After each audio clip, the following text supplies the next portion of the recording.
untuk kami Jos. Ini dari kelambanan proses penanganan kasus yang dihadapi oleh Dwi Ayu Darmawati. Dalam kesempatan tersebut, Lina menjelaskan secara rinci mengenai langkah-langkah yang diambil oleh kepolisian untuk menyelidiki kasus penganiayaan yang dilakukan oleh George Sugama Halim, anak bos toko roti di Cakung. Kasus ini memerlukan waktu lebih lama dari yang kami harapkan, ujar Lina Yuliana dengan suara tegas namun penuh perhatian. Proses penyelidikan ini bukan hanya soal mengumpulkan bukti fisik, tetapi juga memastikan bahwa semua saksi memberikan keterangan yang akurat dan tidak ada yang terlewatkan, tambahnya. Lina menjelaskan bahwa penyelidikan dilakukan secara hati-hati dan sesuai prosedur untuk memastikan keadilan bagi korban. Lina juga menjelaskan bahwa setelah laporan Dwi viral pada 12 Oktober, pihak kepolisian harus bekerja ekstra keras untuk mengumpulkan bukti yang valid. Setelah kasus ini mendapat perhatian publik, kami langsung bekerja sama dengan berbagai pihak, termasuk Lembaga Perlindungan Saksi, untuk membantu dalam penyelidikan, kata Lina. Kami tidak ingin terburu-buru dalam proses hukum karena setiap langkah harus dilakukan dengan cermat untuk memastikan hasil yang adil. Tambahnya. Ajun Komisaris Lina Yuliana juga menyampaikan bahwa proses ini tidak hanya melibatkan penanganan hukum terhadap pelaku penganiayaan, tetapi juga memberikan perlindungan maksimal terhadap korban, Dwi Ayu Darmawati. Kami telah menerapkan langkah-langkah perlindungan saksi yang ketat untuk memastikan bahwa Dwi merasa aman dan tidak terintimidasi selama proses penyelidikan, ujar Lina. Kami bekerja sama dengan Lembaga Perlindungan Saksi untuk memberikan dukungan psikologis dan fisik yang dibutuhkan oleh Dwi, tambahnya. Dalam rapat tersebut, Lina menanggapi pertanyaan dari anggota DPR mengenai perlindungan saksi dengan menjelaskan bahwa pihaknya juga memantau kondisi psikologis Dwi secara rutin. Kami ingin memastikan bahwa Dwi dapat memberikan keterangan dengan tenang dan fokus, tanpa merasa terancam, ujarnya. Selain itu, kami juga berkoordinasi dengan keluarga Dwi untuk memberikan dukungan yang mereka butuhkan selama proses hukum ini, lanjut Lina. Lina juga mengakui bahwa ada tantangan dalam penanganan kasus ini, terutama terkait dengan lambannya proses yang terjadi sebelum kasus ini viral. Sebelum kasus ini menjadi perhatian publik, proses hukum mengalami kendala karena kurangnya dukungan dari berbagai pihak, kata Lina. Namun, setelah banyak yang mendengar cerita Dwi, kami mendapatkan bantuan dari berbagai organisasi dan masyarakat untuk mempercepat proses penyelidikan, jelasnya. Dalam kesempatan tersebut, Ajun Komisaris Lina Yuliana menegaskan kembali bahwa pihak kepolisian berkomitmen menyelesaikan kasus ini dengan seadil-adilnya. Kami ingin memastikan bahwa tidak ada yang kebal hukum dan setiap pelanggaran akan diproses sesuai dengan aturan yang berlaku, kata Lina dengan tegas. Kami berharap bahwa kasus ini dapat memberikan pelajaran bagi semua pihak bahwa keadilan itu tidak bisa ditunda, tambahnya. Kasus Dwi Ayu Darmawati adalah cerminan dari tantangan yang dihadapi oleh sistem hukum di Indonesia dalam melindungi masyarakat dari berbagai bentuk ketidakadilan. Dengan penjelasan dari Ajun Komisaris Lina Yuliana, diharapkan masyarakat dapat lebih memahami proses yang sedang berlangsung dan memberikan dukungan yang diperlukan untuk memastikan bahwa keadilan ditegakkan bagi Dwi dan orang lain yang menghadapi situasi serupa.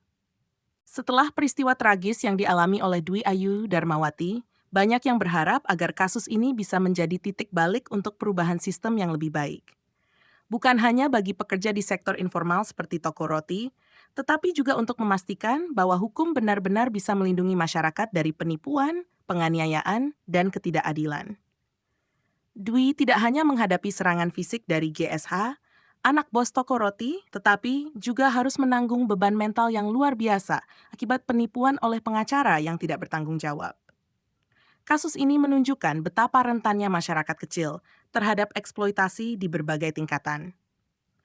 Dalam rapat dengar pendapat dengan Komisi T DPR pada 17 Desember, Dwi menceritakan bagaimana ia merasa dikhianati oleh sistem hukum yang seharusnya membantunya. Pengacara yang awalnya dijanjikan untuk membela haknya justru mengambil keuntungan dari situasi yang sulit ini. Dwi harus menjual motornya untuk membayar biaya hukum yang ternyata sia-sia karena pengacara tersebut menghilang begitu saja. Kisah ini menjadi tamparan keras bagi aparat penegak hukum yang harus lebih berhati-hati dalam mengatur lembaga bantuan hukum agar tidak dimanfaatkan oleh oknum tertentu. Saya hanya ingin mendapatkan keadilan, kata Dwi dengan nada tegas saat memberikan kesaksian di DPR.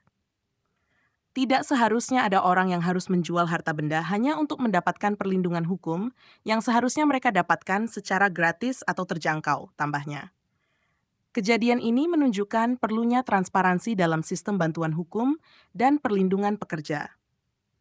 Tidak hanya diharapkan dari pihak pemerintah, tetapi juga dari masyarakat dan sektor swasta yang harus bertanggung jawab dalam menyediakan akses keadilan yang adil bagi semua lapisan masyarakat. Polisi melalui Kapolres Jakarta Timur, AKP Lina Yuliana, memastikan bahwa proses hukum akan terus berjalan meski ada tekanan dari berbagai pihak. Polisi telah menerima laporan Dwi dan memastikan bahwa kasus ini akan terus diproses secara profesional. Tidak ada yang kebal hukum, tegas Lina di hadapan DPR. Proses penyelidikan telah dimulai sejak kasus viral pada 17 Oktober dan diharapkan bisa memberikan hasil yang adil dalam waktu dekat. Dengan adanya transparansi dalam penyelidikan, diharapkan tidak ada lagi kasus serupa yang terulang di masa depan. Dwi, dalam kesaksiannya, juga menyoroti bagaimana pentingnya masyarakat untuk bersatu dalam memperjuangkan hak-hak pekerja.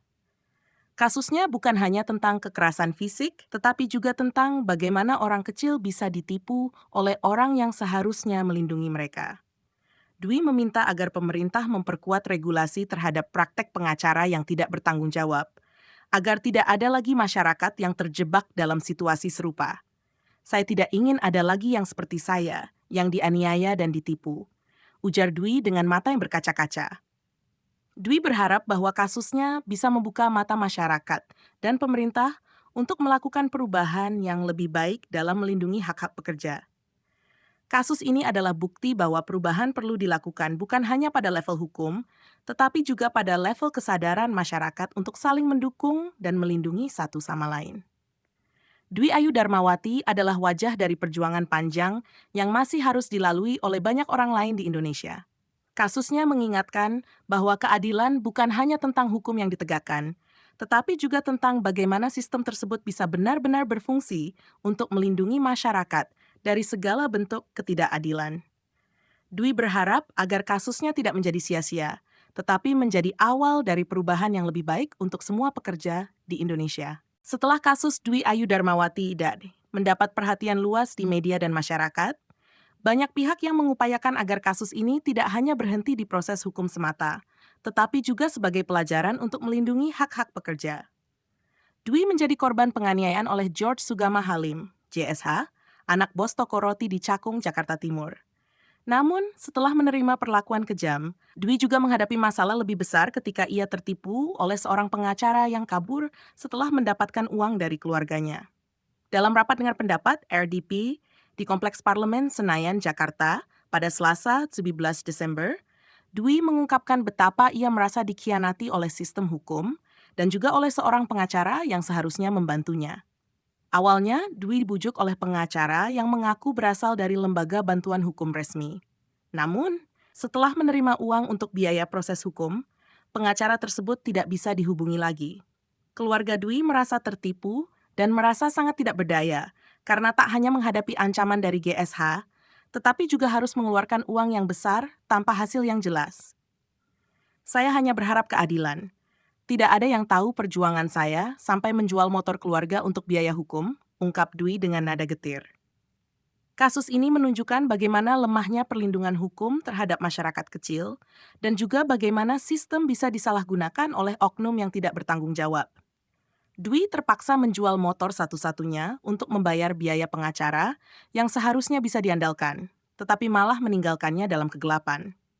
RDP di DPR menjadi titik balik bagi Dwi untuk bersuara lebih lantang. Di hadapan Komisi TI DPR dan Kapolrestro Jakarta Timur, Dwi mengungkapkan kisahnya berharap agar proses hukum yang sedang berjalan dapat memberikan hasil yang adil. Kapolres Jakarta Timur memastikan bahwa kasus Dwi tidak akan ditangguhkan begitu saja dan penegakan hukum akan dilakukan secara tegas terhadap pelaku dan pihak-pihak yang mencoba memanfaatkan situasi korban. Selain Dwi, banyak pekerja lainnya yang mungkin mengalami situasi serupa namun tidak mendapatkan dukungan atau bantuan yang cukup. Kasus ini harus dijadikan pelajaran bagi semua orang, baik itu pekerja, majikan, maupun para pemangku kepentingan di sektor hukum, untuk meningkatkan perlindungan terhadap pekerja di tempat kerja. Dwi berharap agar sistem hukum dapat lebih transparan dan tidak mudah disalahgunakan oleh pihak-pihak yang hanya mengejar keuntungan pribadi. Di sisi lain, Dwi juga mendapat dukungan moral dari masyarakat luas, termasuk organisasi non-pemerintah yang bergerak di bidang hukum dan HAM. Bantuan dari pihak luar ini memberikan semangat baru bagi Dwi untuk terus memperjuangkan haknya. Ia sadar bahwa dengan semakin banyaknya orang yang terlibat, kasusnya bisa lebih terdengar di kalangan luas dan semakin sulit untuk diabaikan oleh aparat hukum. Saya tidak ingin ini terjadi pada orang lain. Saya berharap kasus saya menjadi titik tolak untuk perubahan. Pekerja harus dilindungi, hak-hak mereka harus dihormati, tegas Dwi. Dalam pernyataannya, ia menekankan bahwa kekerasan seperti yang dialaminya tidak seharusnya terjadi lagi. Dwi bertekad untuk terus berjuang hingga keadilan benar-benar ditegakkan. Kasus Dwi Ayu Darmawati bukan hanya sekadar cerita tentang penganiayaan, tetapi juga gambaran bagaimana sistem hukum perlu bekerja lebih baik untuk melindungi hak-hak masyarakat yang lemah. Dwi berharap agar kasus ini menjadi momentum untuk memperbaiki sistem yang ada, agar tidak ada lagi korban-korban yang terjebak dalam situasi yang sama. Korban penganiayaan anak bos toko roti di Cakung, Dwi Ayu Darmawati mengalami nasib tragis. Dwi Ayu Darmawati mengalami nasib malang yang beruntun. Selain menjadi korban penganiayaan oleh anak bos toko roti di Cakung, Dwi juga ditipu oleh seorang oknum pengacara yang kabur setelah berhasil mendapatkan uang dengan menjual motor milik keluarganya. Cerita pilu ini terungkap dalam rapat dengar pendapat RDP. Komisi Digi DPR bersama Kapolres Jaktim beserta korban, Dwi Ayu Darmawati, di Kompleks Parlemen Senayan, Jakarta, Selasa 11 Desember. Awalnya, Dwi menceritakan kronologi penganiayaan yang dialaminya oleh George Sugama Halim, anak pemilik toko roti tersebut. Kejadian bermula ketika Dwi menolak permintaan GSH untuk mengantarkan makanan ke kamarnya pada malam kejadian. Penolakan tersebut membuat GSH marah besar hingga melempari Dwi dengan loyang kue yang mengenai kepala Dwi hingga berdarah. Setelah laporan ditolak, kasus akhirnya diterima Polres Jakarta Timur. Setelah laporan Dwi sempat ditolak oleh Polsek Rawamangun dan Polsek Cakung, akhirnya Polres Jakarta Timur menerima laporannya pada akhir Oktober. Proses penanganan kasus ini dimulai setelah viral di media sosial, terhitung sejak 15 Oktober hingga 15 Desember. Dwi berharap agar kasus ini segera diselesaikan secara hukum. Dalam rapat tersebut, Dwi juga menceritakan tentang pengacara yang datang mengaku sebagai utusan dari pihak pelaku. Awalnya, Dwi mengira pengacara tersebut berasal dari Lembaga Bantuan Hukum LBH Resmi atau utusan dari Polda. Namun, ternyata pengacara tersebut adalah utusan dari Linda, ibu pelaku, yang tidak lain adalah bos Dwi sendiri. Dwi tak menyadari bahwa pengacara itu adalah bagian dari strategi dari pihak pelaku hingga pertemuan di Polres. Pengacara kedua yang ternyata menipu. Tak berhenti di situ, setelah mengganti pengacara dengan utusan lain yang dijanjikan lebih profesional, Dwi justru menjadi korban penipuan kedua. Pengacara ini meminta uang dalam jumlah besar untuk biaya proses hukum, mengaku sedang memproses kasus Dwi.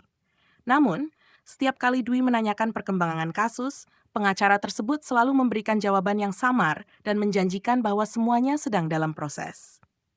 Dia datang ke rumah, minta uang terus. Mama saya sampai jual motor satu-satunya untuk membiayai pengacara ini, ungkap Dwi dengan air mata yang berlinang. Setelah menjual motor, tak lama kemudian pengacara tersebut menghilang tanpa jejak, istilah yang disebut Dwi sebagai ghosting. Dwi dan keluarganya pun terpaksa mencari bantuan dari pihak lain hingga akhirnya dihubungi oleh seseorang bernama John yang membantu mereka menemukan pengacara yang dapat diandalkan. Hingga saat ini, Dwi masih menunggu keadilan ditegakkan.